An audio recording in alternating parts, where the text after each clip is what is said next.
Hello everyone, this is Kevin T. Rodriguez, film critic of iCritic.net, and let's talk about the Disney and Netflix breakup today. Because as you have probably heard, Disney announced today that they would not be renewing their contract with Netflix. This was a deal that Netflix had secured early on, and for a couple $1 billion a year, they had access to Disney's content, their big, massive library of animation, live action, TV shows.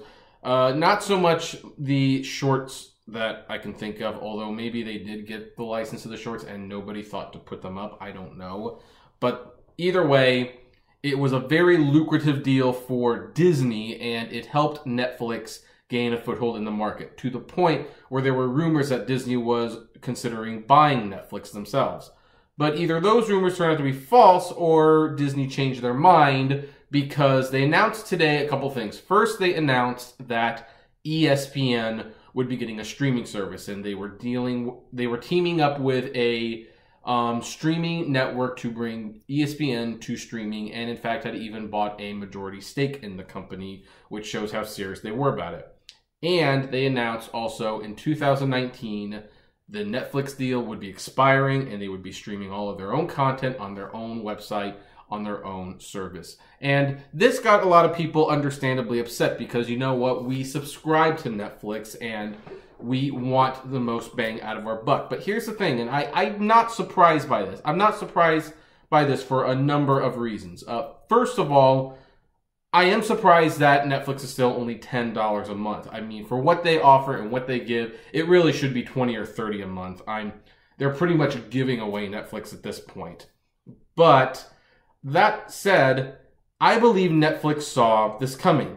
Yes, they got a deal with Disney, but it costs them. It costs them billions of dollars, and that is something Netflix does not have. That is why Netflix got into original programming in the first place, because they wanted to spend money on content that, yes, it would cost a lot of money up front, but it would be theirs, they would own it, and they could stream it for pennies on the dollar in the future. So we got House of Cards, we got Glow, we got Stranger Things, we got BoJack Horseman, my favorite show. We got VeggieTales in the house. Although I think technically that's a DreamWorks show, and DreamWorks deal with Netflix will probably also be expiring and not being renewed now that NBC Universal Comcast, well, there's a loaded name for you, is probably going to buy them. But so I'm not surprised. Netflix knew that they not only couldn't be spending this kind of money forever, but they also knew that eventually some people would want to try their own streaming services. And I predicted companies would soon start making their own streaming services, because once you figure out that, hey, all we need are servers and a T1 line, that's some old school talking for you out there, well, then you can do your own thing and you can cut out the middleman, and there doesn't need to be a share of the profits or anything. But of course, this makes people upset, because some people say, well, I bought Netflix, I bought Hulu, I buy HBO Go, I have CBS All Access. How many more things do I need? I don't know if I really need another expense. And you know what? That's fair. That is fair. I can understand why you wouldn't want to do it, but you know what? This is just the reality of streaming. You are going to have to buy multiple services, and everyone's going to want their own service. Everybody. So, you know, unfortunately, you know how people became cord cutters to avoid the cost of cable packages, you know, these $150, $200 a month cable packages that you didn't want to spend money on, you'd rather spend $30. Well, because of the various services, there might eventually be $200 worth of streaming sites to subscribe to. Now, that's the bad news. The good news is that because it is separately, one thing that makes the cable prices so high is that whenever new channels are added or new blocks are added, or whatever the term is, you have to pay for them whether you want to or not. The streaming services are nice, but you know what? You're not beholden to them. You can cancel whatever ones you want. So, for example, if I had Netflix, Hulu, and Crunchyroll, and HBO Go, and CBS All Access, I have a few of these, but not all of them for the record, and it's like, hey, you know what? I want Disney, but that's one too much. Well, goodbye, CBS All Access. Fits right within my budget.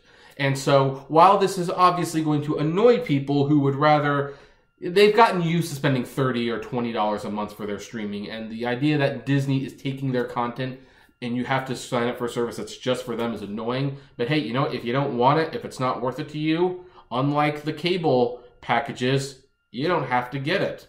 In fact, my dad still pays, he pays over $100 a month for cable TV. And all he really wants is the sports channels and CNN. If he could just get those channels, he could cut that bill in more than half. But he's forced to get the Disney Channel. He doesn't watch the Disney Channel. He's forced to get TNT. I don't think he watches TNT. He is forced to get FXX, which is basically the Simpsons network. My dad has never watched an episode of The Simpsons, and yet he is forced to pay for it. So really, you are getting a good deal. Now, the thing that is concerning about this announcement is that while Disney announced they were creating their own streaming service, they actually made a point to mention that they had not made a decision about what to do about Marvel's movies and Star Wars movies. Like, gulp, gulp, gulp. Oh boy, that is a bad sign. I mean, because folks, let me tell you, that suggests strongly that they might actually have separate streaming services for Marvel and Star Wars. And the thing about them is that Marvel and Star Wars, they are big enough to sustain their own streaming services.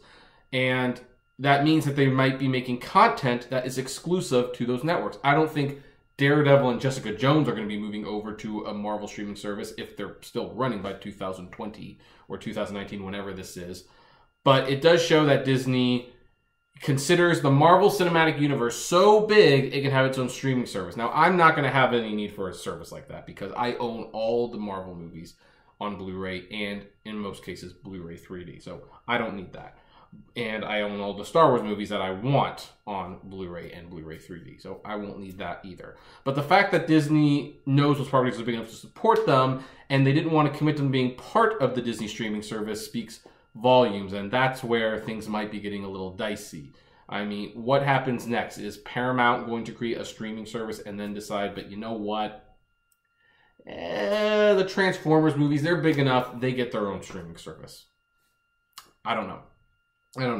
That is it's a good question. I wish I had an answer for you, but I don't. But anyway, what do you folks think? Does this news upset you? Does it make you happy? Do you understand it? Do you deplore it? I would love to know. Comment below. Like, favorite, share, subscribe. If you enjoy the videos, I may consider becoming a Patreon member for as little as $1 a month or buying some swag from the Great Media Universe store. And as always, flame responsibly. Have a good one.